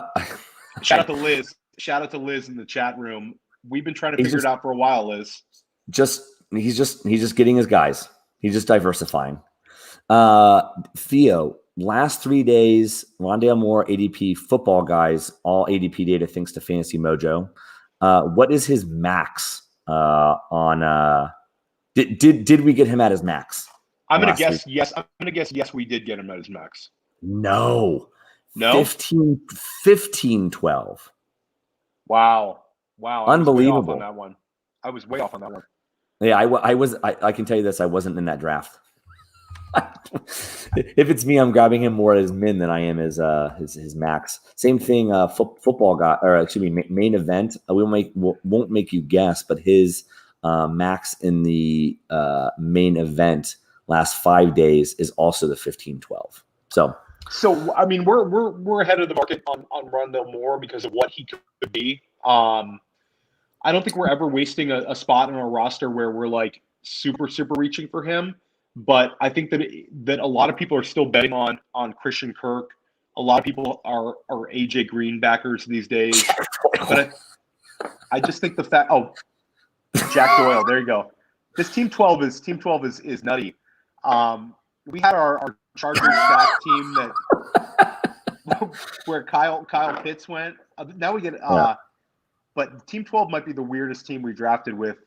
Even weirder than that team that God, what did that other team do? They went Patrick Mahomes in the first round, which was just awful. But yeah, and Theo, you were saying like later. And look, it takes one draft to be off to get the 15-12, and his ADP Rondale Moore 13.9. I think that's football guys, and then Rondale Moore main event ADP is 12.2. So we got him there at the 14-12. So I think that we're way more on the max side than we were average or min. So I think that he was an absolute smash there and probably could have been a smash at, to me, either the 11-12 or the 11-01 or the 13-01. So really glad that we got him at the 14-12 there. Yeah, I just think that, Rondale Moore, I just think that like there's a range of outcomes where he really smashes this year. At ADP, of course. I just think that they're going to potentially force feed him some touches. I think the offense is going to be very, very dynamic. I kind of worry about him taking away some of those Chase Edmonds, targets. I think they could use Rondale in the backfield and, get him in the screen game. He needs to get a lot of targets to produce. I think that's going to be kind of his game, is getting the ball close to the line of scrimmage and just doing his thing. But I think it could absolutely happen. And he's, he's also a potential deep threat when they line him up in the slot. So he's a really fun player, and we'll continue taking shots on him when we get opportunities to. Yep, agreed. We got a little bit of maybe not a crazy push. I think Ramondre, I think that there were some health concerns a little bit recently. I think that he was moving down, so he's come back up to the 16th here. Malcolm Brown, I think, has come up a little bit. The one that was interesting to me is Larry Roundtree. That is his min in the last few days. His ADP is 18.9, so he's been pulled up to the 16.04. So a little bit of a get your guys running back run here at the end of the 15th, 16th round. So I mean, I'm still betting on Josh Kelly. Being same. Agreed. I agree. I just think I'm willing to kind of wait until there's some clarity about that before I want to load up on a Chargers backup to Eckler. But if I had to blindly take one, I think Kelly's going to win the number 2. I don't think any of them are particularly great. No. But I liked again, not to steal content from others, but just as a discussion point, because I liked the thought process, and it's two guys I do like. So stealing bananas with Gretchen Siegel, they talked about it, and I can't remember if they did or didn't, but they talked about maybe in one of their drafts, I think that they were like an 11-hole, 12-hole, maybe going back-to-back Roundtree, Josh Kelly. Just an interesting thought experiment, because Theo, you mentioned kind of, once we get into round, 10 on, all these guys are a crapshoot. So why wouldn't you, if you think that the Chargers have a valuable backfield, especially if Eckler gets hurt, and we can turn to our conversation in just a second, but why wouldn't you just go back-to-back Roundtree Kelly? So let's talk about our picks and then maybe go back to the conversation. What are you thinking, Theo? So one pick here, which is kind of team boring, but for our build makes a lot of sense, is Austin Hooper here, adding our tight end 3 to a team we haven't really invested a ton of draft capital to a tight end. I don't love it, but I think that he makes sense because I think there's a fall off after him. I think if you start looking at like So- Mo Alley Cox and stuff like that, I think it's a little bit more of like what you want it to be. Hooper's going to have a role, and I think I think we pivot away from that. If we want something unsexy, I would say James White feels unsexy. No, I don't love the idea of going 3 tight ends here in this build. Okay, so we don't have to. Let's go on. Let's go, Gabe. You want to get White as our last running back? Let's get him. What do you think? I think Let's that's good take him. value here. I think that was good value here. On the clock. Okay, So I think then if he's our last running back, I still would like to talk out this third tight end. Hooper. I'm not forcing it, but I do think like Hooper here in the 17th round is a little silly. He's a top 5 paid tight end in football right now. He had an 11 target game. I believe it was 11 targets in the playoff win over Pittsburgh. So like he's a big part of their game plan. Unless you're betting on Harrison Bryant to take his job, I think he's good value here. And all right, we can go Hooper, and I'm only doing it because Dan was in the chat about it. Let's take him. I want to talk this. Let's just take him. I think that when you're doing these, Theo, at least my perspective is that we got to go for higher upside. I think that what we're going to find ourselves in is the Sunday mornings debating which of our 3 idiot tight ends. I think that there's something to that where we don't mind playing the waiver wire and looking for this year's Logan Thomas if one exists. This year's Robert Tonyan if one exists, but you want to be able to get through the first couple of weeks, and I'd rather be a little safe there, and I just think it's stupid for Hooper to be going in the 17th round. It's like, it's tight end premium, and he has a guaranteed role. I don't know. I found myself drafting him twice in these football guys, and I never feel like great about it, but he could. If he's utilized, I think that offense everybody thinks is kind of ticking up. It's a very, very boring play, but like, Hayden Hurst goes in the 15th round, Ebron goes in the 15th round, like OJ goes in the 16th round. I think Hooper to me is right there with those guys in that tier. So I think your criticism is he's team no upside, and also you don't like the structural build of the third tight end. So I get it. But it's kind of like I don't mind having that safety over the first 4 or 5 weeks of the season, and being able to have a discussion of which tight end is going to get the most use and whatnot. Yeah, which of our stiffs?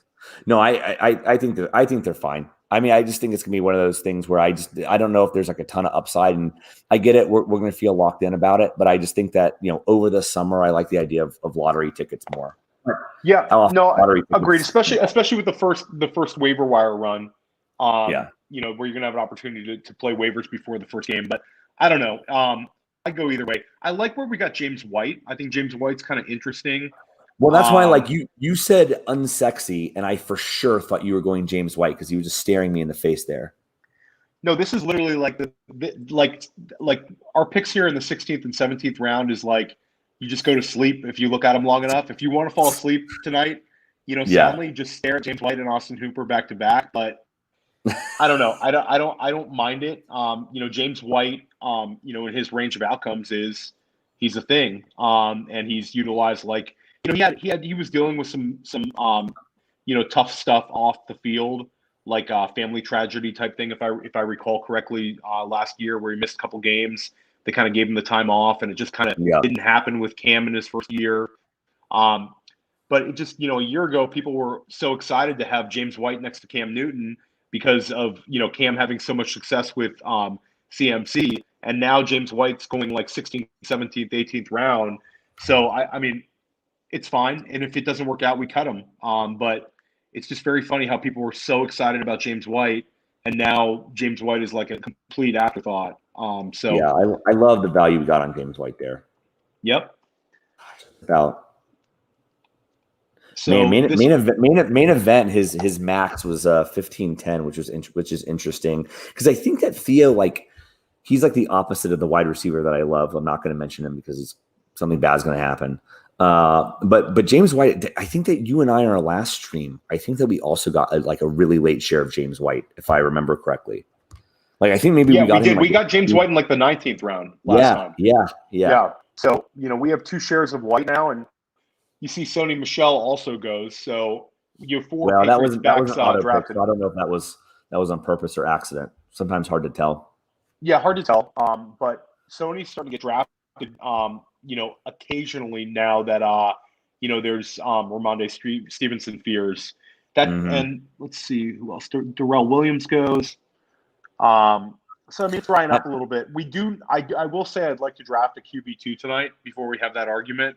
Herbert has the week 7 bye. I know you want to go. I have some exciting options though for late. Oh my gosh. Theo, okay, let's 3 see. tight ends, 2 quarterbacks. But I'm hoping we'll get your guy tonight. So then you'll just be ecstatic. You think he'll last? Well, the issue is I don't think that you can get him and the quarterback because we got to go kicker defense. So if he's there, we'll take him.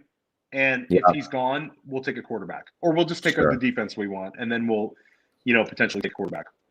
I vote punt on quarterback to 2012.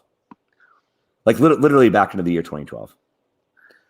But I just think, I've done naked QB on a bunch of my own builds that we haven't done together. I don't know. Herbert week 7 bye, like having. Oh yeah, no, I'm down. I'm down with both those guys. Yeah, okay. I don't like the second one that's in there. You don't like number 2 in that queue? See, I think number 2 is okay. We'll take him out of there. Well, so then that kind of. So I took him the other day in an NFFC. I think he actually has some. I think he's got some real upside. We could talk about it when we're on the clock and kind of talk about our thoughts about him, whether we take him or not. Yeah, let me. Josh makes a good point. Gabe Davis went very late this draft as well. The 17th, that seems. Gabe Davis, I'm looking at Football Guys. His max pick was 14-11.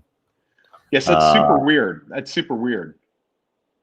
Yeah, and that time we're using weird in like a not a derogatory way. And then his max in the main events is a 15-9. Maybe he died and we don't know about it. So we don't know. There you go. Yeah. Okay, so one guy goes from our queue. Tua is nice value right there. Yeah, one of our potential quarterbacks. All right, let's see who else. I'm going to load one more defense in. They have a usable week 1 matchup as well. Ooh, okay.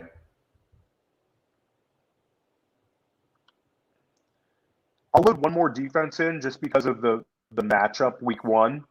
Yep. If you want to go with the streaming, I mean, we're already streaming defenses at this point anyway. I don't know. The one defense that's in there, I kind of like them. Oh, I like them a lot. I think if they're there, we take them there at the our first pick. Yep. I think they're the only defense I have in there that's kind of set it and forget it. Maybe number 4 could be, but I think it's. Oh, I like 3 or 4. That to me that those are easy. Okay, so let's take one of those 2. Yep. And teams 2 and 3 already took a defense. So okay, we're gonna get an opportunity here. Do you want to take Denver here, or do you want to take Miami? I like that. Yeah, I like Denver. Let's just pull up the schedule real quick. Yep. You got it? Yeah, I got it right here. So week 1. This is not loading. How long do we have? 35 seconds. Broncos schedule.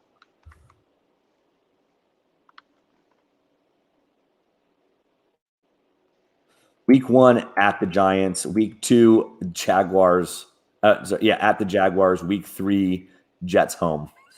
Okay, so let's take them. I think that's a smash play. I think a smash play. If they hit, they'll hit. Okay, so here's the question: do we take a kicker of our choosing, your choosing, our choosing, or do we take the guy that I love to have and I never get to draft? One funny point would be to see if we can push him all the way to 2012 to see if my theory holds that if I'm in a draft he'll be gone. But up to you, Theo, if there's like a kicker we absolutely have to have here. I don't mind the top kicker on the board, Suck Up or Sanders. I'm okay going Suck Up here. you get a piece of that Tampa Bay offense, and they have the Cowboys game 1, which we both think could be pretty high scoring. I don't mind getting Suckup. Let's push my luck, Theo. Let's do it. Let's push the luck. So let's take Suckup. Drafted. We're pushing the luck. I literally have one player and one player only that I want for the 2012. Literally one player, and if he's gone, that's it. I'm just punting the draft. And you're gonna be wide open to take a quarterback here. Okay, that's a fair bet here. So if the last that's easy. If the last pick is your guy, we're taking him. If not, I get to pick a quarterback. Yeah. That's great.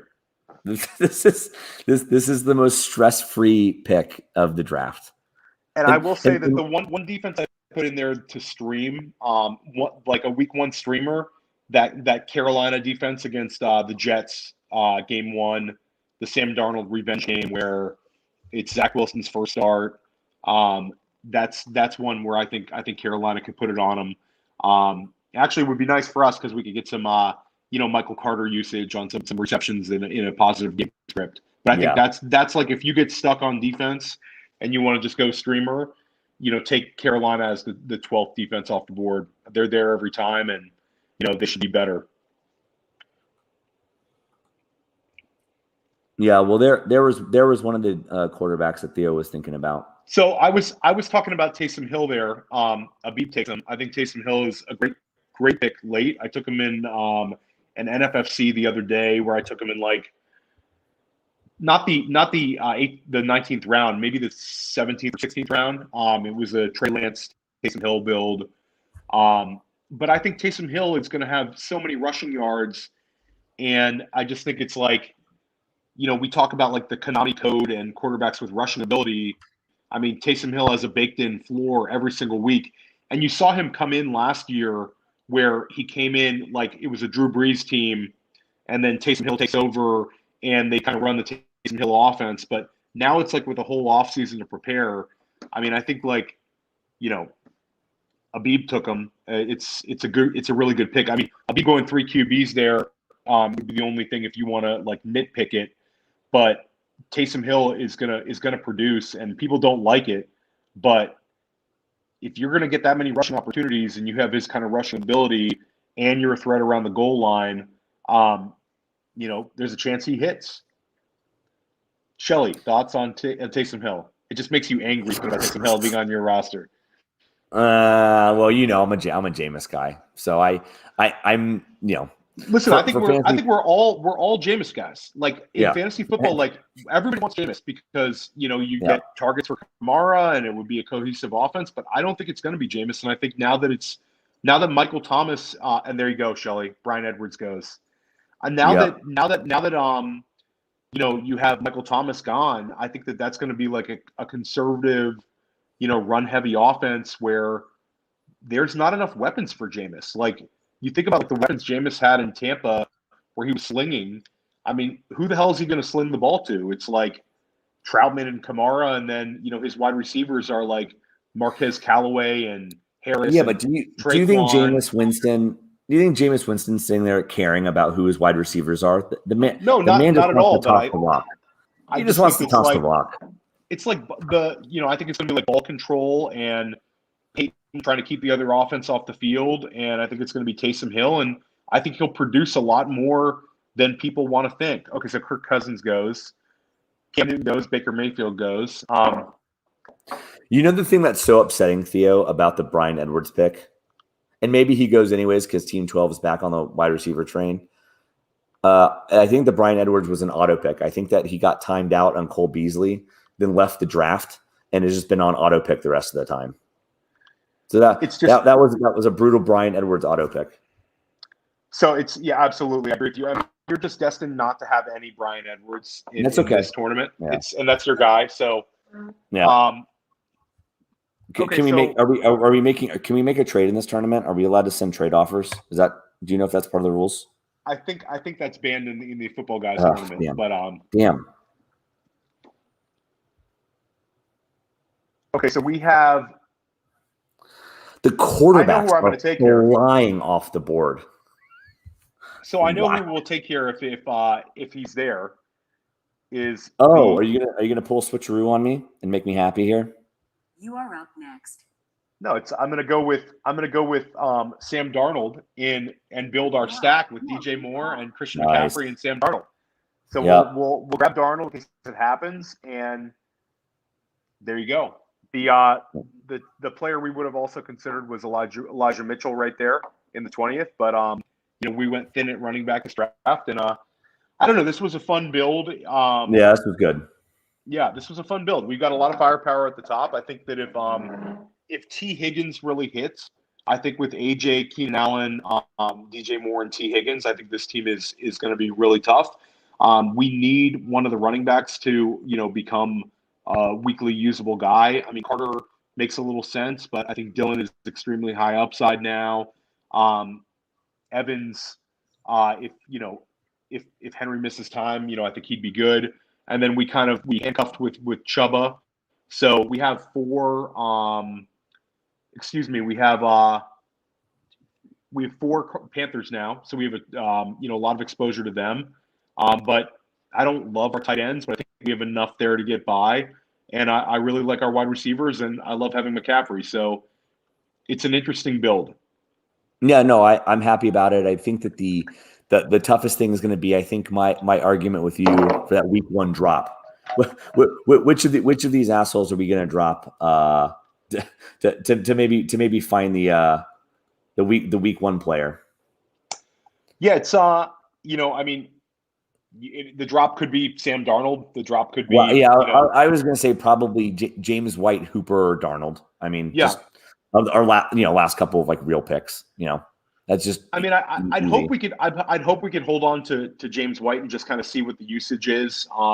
If he kind of becomes a thing again, but I don't know. I feel like if he was completely dead in the water, the Patriots wouldn't have brought him back.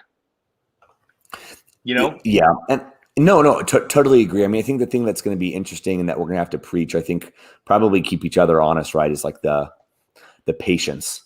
I think that we absolutely are going to have the patience with the Batemans and the Moores, right? As we go through, we cannot, even if they put up duds weeks 1 through 5, those cannot be the drops, because the whole reason they're drafted is to be smashes later in the year. 100%. I'm not trying to cut those guys either. No. I know. I mean, but I'm telling you now, put this on the record, that I'm going to be so frustrated with those two guys. Weeks 1 through 5. Do not let me drop them. I mean, you think about AJ Brown's rookie season. Not to say these guys will be AJ Brown rookie season, but they flash, and then finally they get the usage and the targets, and then they crush. So it's even Claypool last year. Claypool had.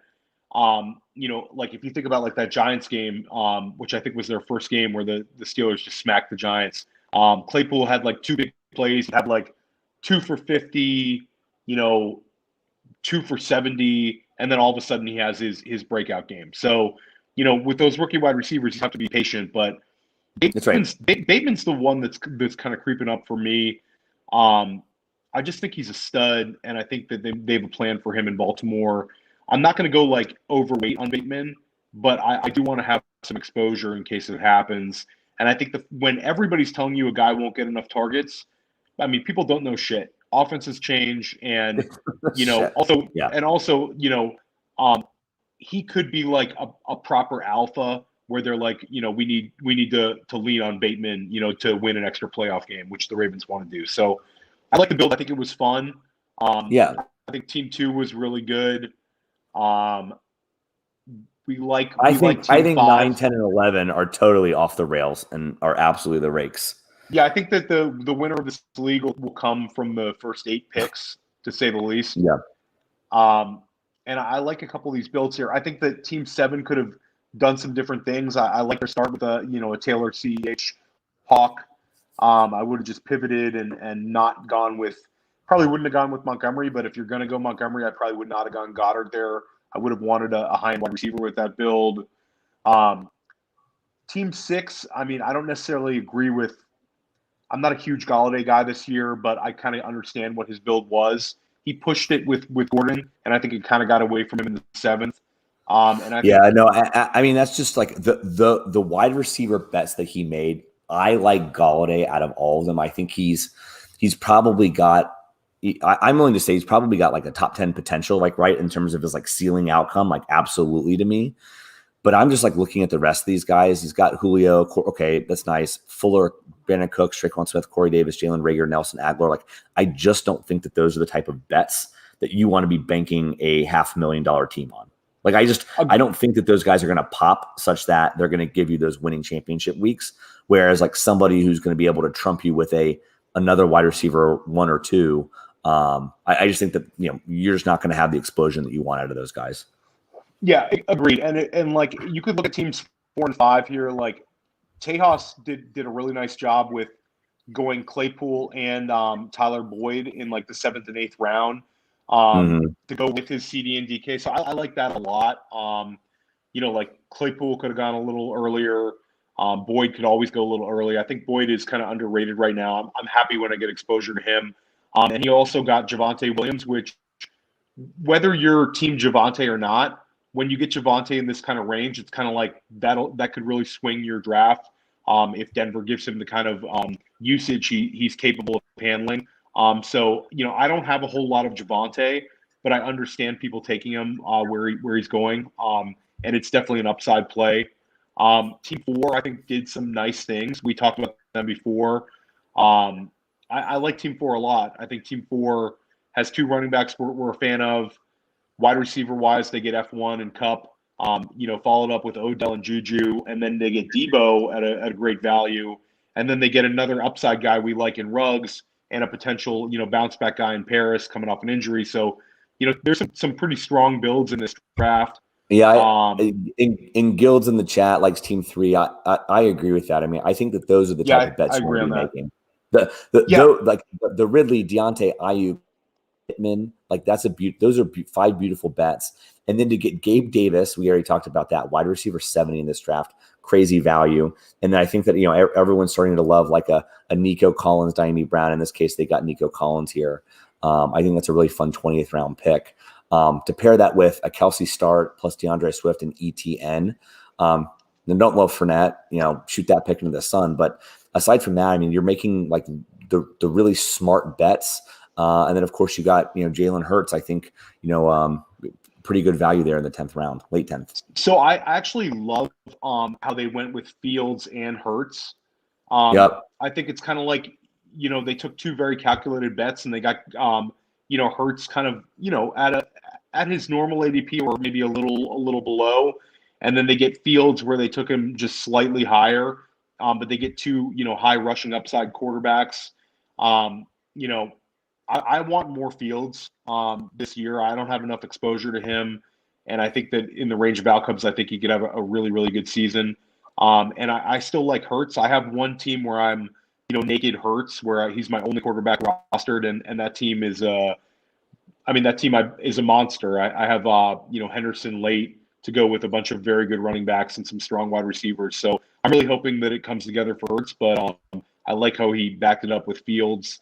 And then again, we love the Biebs build, to go with Trey Lance and then get Lawrence. I'd be interested to hear his thoughts on rostering 3 QBs, but I think, Hill is just to me a great value in the 19th round. And I think you'll start seeing him going higher than that. I know you're not a huge fan, but it's happening. No, I was going to say like the be mean to a Beeb segment of the show. I mean, if you're going to go Kittle in round 2, I don't think I'm going 4 total tight ends. Now, obviously, like you called out the 3 quarterbacks. I don't like the 4 tight ends. I mean, I think Troutman, that sounds awesome. I just don't think that, to continue to crank the purple, to grab the tight end value that was obviously there. I don't think structurally made sense. I probably would have been taking different bets. Having said that, I'm not the 2-time champ, but that's just like me and what I see. I mean, that's just, kind of not what I would build. So I actually love the Troutman pick. Yeah, I like that one. I just don't think that you need to keep going with the Frickser and the OJ Howard. So OJ seemed like it was kind of unnecessary, but maybe, the guys over 1st and 15 are higher on OJ than I am. Yeah. If OJ wins out, if OJ could be a great value there. But yeah, I'm not a huge fan of 4 tight ends, and I'm not usually a huge fan of 3 quarterbacks. But I can understand some of their rationale with that. Yeah, and this is one of those where the team is diversified is not an insult. He's diversifying his team. So I mean, Liz, I just posted hers in the chat. I don't know if she's talking about our team or not, but absolutely that team could have punished us a lot more on some of these picks. They already sniped us enough, and they absolutely could have continued to punish us. And I think that with some of those quarterback and tight end picks, I think that we were able to pick up some of the guys that we were looking for. Yeah, so I would have liked our team a little better if we would have had Trey Sermon instead of Michael Carter. I just like him a little more for that upside RB2. I would have liked to have had Adam Troutman, but I can't really hate our build. I think it's an exciting team. It's not like our strongest team, but if it comes together, this team could be really hard to beat. And, I love having AJ. Like you said, we have a McCaffrey team with AJ Brown and Keenan Allen. We've got one of, you said, 2 teams now or 3? Yeah. I think we've got 2 with Allen and Herbert. Okay, so that's good. No, I meant for the Mojo Stack Finder, the AJ Brown, Keenan Allen teams with CMC. CMC with AJ and Keenan. I think you said that there was only one, so now we have the second one. Yep. So that's makes us different, and I'm happy to have an entry that doesn't look the same as everybody's because McCaffrey is such chalk at the 1. I think it's good to have a little diversification there with the with Keenan Allen. So I'm happy, and I look forward to doing this again. And you have what's your schedule this week? You have again, let everybody know when Ship Chasing is coming on with you. Yeah, I got Ship Chasing on Thursday, July 29th, 2:00, a little day drinking episode, I guess. We're going to review the main event slow draft that we were all in together. They were at the 11th spot, and I was in the 12th spot. So we'll kind of go back and forth about strategy and kind of how the draft unfolded there. It should be a lot of fun. And then, Theo, you got something going on tomorrow in the GOAT District. Yeah, so tomorrow night we have Jax Falcone on. He's a first-time guest coming on to the GOAT District. Really, really sharp guy with the undroppables. I enjoy his content. And we're going to talk a little dynasty and a little redraft, talk about his guys for this season. So another really strong guest for us. And, shout out, we had, on John McGlynn had Mike Tagliere on this week. If you haven't had a chance to listen to it. So we've had some really good guests this week. And, of course, our $500,000 Billies draft we just crushed. So there's been a lot of great content on the GOAT District. And we have some really good guests lined up for August as well. All right, guys. I appreciate everyone in the chat. Like, subscribe, favorite, download, re-download, subscribe, all that stuff. Leave a review, leave a comment. Love to hear from you guys. Thanks, guys, for tuning in again. Until next time, LFG. Thanks, everybody.